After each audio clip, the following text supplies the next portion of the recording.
मोहल्ले वाले हुए देवरानी के पकवान के दीवाने।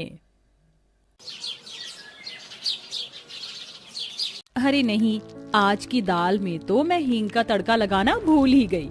वैसे खुशबू तो अच्छी आ रही है, शायद ठीक ही बनी होगी।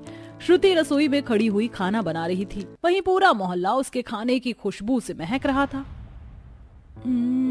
अरे वाह संगीता जी, कितनी अच्छी खुशबू हवा में बह रही है। वैसे ये खुशबू कहाँ से आ रही है? ऐसी खुशबू कहाँ से आती है? जरूर विमला जी की छोटी बहू ने ही रसोई को महकाया हुआ है। हाँ हाँ, क्या खुशबू है। हमेशा उसके खाने की खुशबू ही सूंघी है। चलो आज तो चखने चलते हैं। कैसी बातें कर रही हो विशाली, हम क्या बेशर्मों की तरह चखने चले जाएं? या चलो आज चक्कर देख ही लेते हैं कि आखिर ऐसा क्या खाना बनता है विमला जी के घर में जो सारा मोहल्ला झूम उठता है। संगीता और वैशाली दोनों का ही दिल नहीं माना और वो दोनों विमला के घर पहुंच गईं, जहां विमला बैठी हुई चाय की चुस्कियां ले रही थी। अरे अरे, तुम दोनों आओ। कैसी हो विमला जी? ओह, अपनी जादुई बहू के हाथों की चाय चल रही है। जादुई बहू? हाँ, आपकी छोटी बहू जादुई ही तो है, जो जब भी खाना बनाने रसोई में जाती है और सारे मोहल्ले में उसके खाने की खुशबू फैल जाती है और अपना जादू चलाती है। अरे ऐसा तो कुछ नहीं है। वैसे तुम दोनों सही वक्त पर आई हो, मेरी बहू खाना ही बना रही है। तुम बैठो, अब आ गई हो तो थोड़ा चक्कर जाना। अरे नहीं नहीं विमला जी, आप क्यों परेशान होती हैं? या चलिए, आप इतना बोल ही रही हैं तो हम मना नहीं करेंगे। दोनों औरतें वहीं बैठ गईं। विमला उन्हें देखकर मुस्कुराने लगी और मुस्कुराती हुई वो रसोई में आ गई।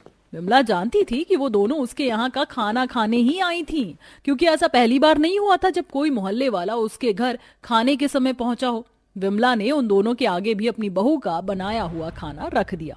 वैसे तो बस श्रुति ने दाल ही बनाई थी, लेकिन उसकी खुशबू और स्वाद इतना लाजवाब था कि वो दोनों औरतें सारा खाना साफ कर गईं।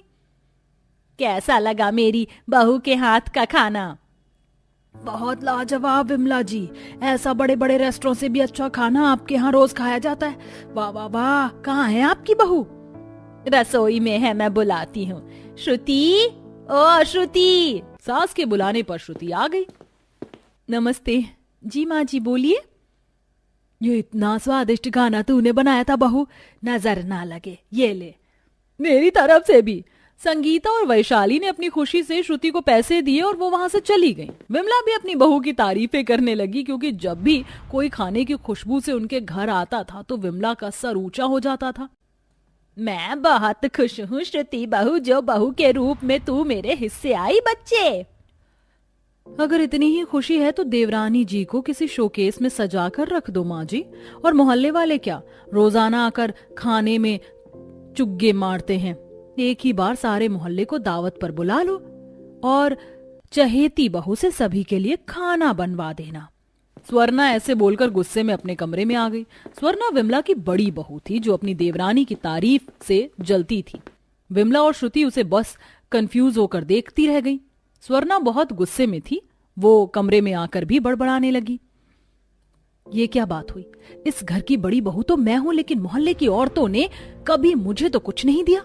और माँ जी, वो भी मुझसे कभी ऐसा लगाव नहीं दिखाती हैं जो कि उन्हें श्रुति से है। मैं जानती हूँ इस सब की वजह उस श्रुति का खाना है, लेकिन मुझे ये सब पसंद नहीं है। मैं इस घर की बड़ी बहू हूँ और इस नाते सभी अच्छी चीजों पर, सभी के प्यार पर पहला हक मेरा है।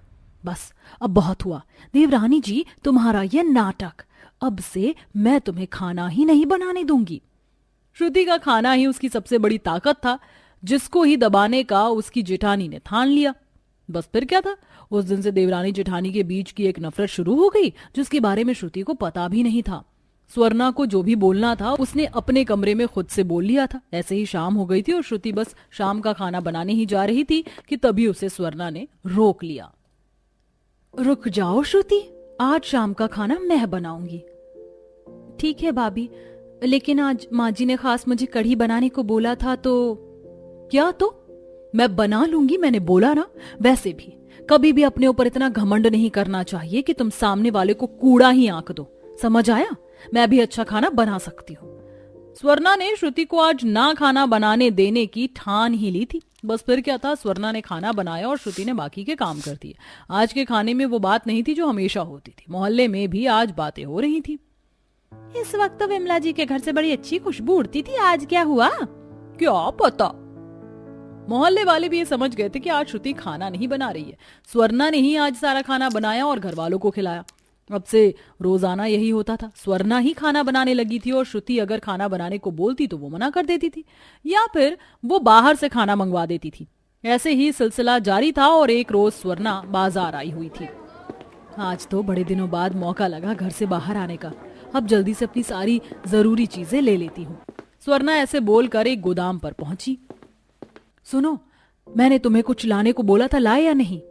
जी हाँ, मैं लेकर आया हूँ, लेकिन मैं ये सोचकर हैरान हूँ कि आपको आखिर ये बेकार क्वालिटी के मसाले क्यों चाहिए? देखने से तो आप ठीक ही घर से लगती हो। तुम ज्यादा अपना दिमाग ना दौड़ाओ, जल्दी से मुझे मेरे मसाले दो। लीजिए, नमक, मिर्च, हल्दी, धनिया, गरम मसाला, जीरा, हींग, सब कुछ 1-1 किलो है। मात्र 350 रुपए दे दीजिए। बहुत अच्छे। स्वर्णा ने बिल्कुल घटिया क्वालिटी के मिर्च मसाले खरीदे थे। अब से श्रुति को ये वाले मसाले खाना बनाने को दूंगी और तब आएगा मजा, जब सभी को मिलेगी चहेती बहू के हाथ का बकवास खाना।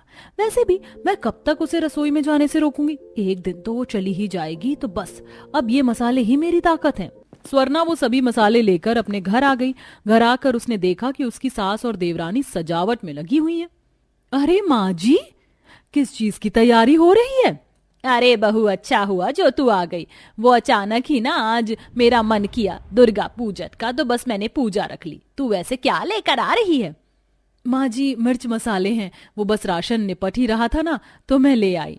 अरे वाह, मेरी बड़ी बहू समझदार है। अब एक काम करो, तुम दोनों ही मिलकर प्रसाद बना लो। मैं चाहती हूँ आज मेरी बहुओं के हाथों का प्रसाद खाकर सभी झूम उठें। अरे वाह, अच्छा मौका है अपना रंग महफिल पर जमाने का। अब श्रुति को इन बेकार मसालों से प्रसाद बनाने को बोलूंगी और जब इसका खाना बिगड़ जाएगा तब मैं माँ जी को खुश करूंगी। स्वर्णा बहुत खुश थी क्योंकि आज उसकी योजना काम करने वाली थी और स्वर्णा और श्रुति दोनों रसोई में आ गईं और उन्होंने प्रसाद बांट लिए। देखो श्रुति, मसाले ये रहे, तुम पनीर और पूरी बना लेना और मैं मीठा बना लूंगी। ठीक है। जैसा स्वर्णा ने सोचा था ठीक वैसा ही किया। श्रुति सब्जी और पूरी बनाने को खड़ी हुई तो वहीं स्वर्णा ने मीठा बनाना शुरू कर दिया। स्वर्णा को लगा था कि आज श्रुति का खाना बिगड़ेगा, लेकिन खाना बनते बनते वही स्वादिष्ट खुशबू सारी रसोई में फैलने लगी। श्रुति, तुमने कौन से मसालों से ये खाना बनाया है? वही वाले जो आप लाई थी भाभी। अच्छा, ये कैसे हो सकता है, इतनी अच्छी खुशबू? स्वर्णा ने बार बार उस खाने को सूंघा, लेकिन वो खुशबू कहीं और से नहीं आ रही थी। भाभी, आप इसको बार बार क्यों सूंघ रही हो? कुछ नहीं, अच्छी खुशबू है। स्वर्णा की समझ में नहीं आ रहा था कि आखिर श्रुति ने इतने बेकार मसालों से भी इतना अच्छा खाना कैसे बना दिया था। कुछ ही देर बाद घर में पूजा भी शुरू हो गई थी, जिसमें सभी मोहल्ले वाले और रिश्तेदार आए। सभी ने पूजा के बाद प्रसाद ग्रहण किया और श्रुति के खाने की खूब तारीफ की। बस आज की इस घटना के बाद स्वर्णा ने श्रुति से बैर रखना छोड़ दिया। अब वो जान चुकी थी कि जिसके हाथ में भगवान स्वाद दे, वो चाहे कैसा भी खाना बनाए वो अच्छा ही बनता है और कोई उससे वो कला चुरा नहीं सकता। अब स्वर्णा अपनी हार मान चुकी थी और अब फिर से देवरानी ही रसोई में अपना जादू चलाती थी। तो दोस्तों, देखा आपने, जिस पर भगवान की कृपा हो उसका कोई कुछ नहीं बिगाड़ सकता। श्रुति के हाथों में स्वयं अन्नपूर्णा देवी माँ का आशीर्वाद था। चाहे वह कैसा भी खाना बनाए, खाना स्वाद ही बनता था। ये बात आखिर में ही सही, लेकिन स्वर्णा को भी समझ आ गई थी। तो कैसी लगी हमारी ये देवरानी जेठानी की नोक झोंक वाली कहानी? कमेंट करके जरूर बताएं और ऐसी ही शानदार कहानियां देखते रहें।